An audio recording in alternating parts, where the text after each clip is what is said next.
açıdan da nasıl? Ben de çok iyi. Sizi gördük daha iyi oldu.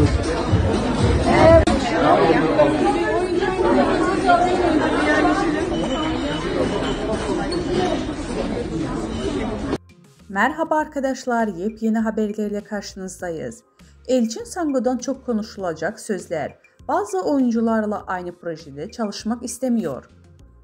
Aşk kaç beder giyer, öyle bir geçer zaman ki Kurt Seyit, Şura, Sevda Alabora dizilerinden sonra Barış Arduç ile oynadığı Kiralık Aşk'ta oyuncunun meslek hayatında adeten bir dönemçi oldu.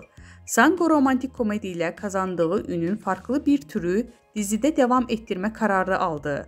Blue TV'de çekilen Türkiye'nin ilk vampir dizisinde Yaşamayanlar'da Kerem Bürsin, Birkan Sokul'un ile başrollerinde oynadı.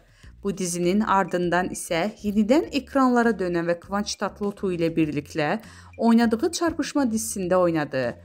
Hayranları onu yine bir romantik komedide görmek isteyince bu kez İyi Günde Kötü Günde isimli Star TV'nin dizisinde oynadığı ama beklenen ilgi görmediği ve 6. bölümden sonra yayından kaldırıldı.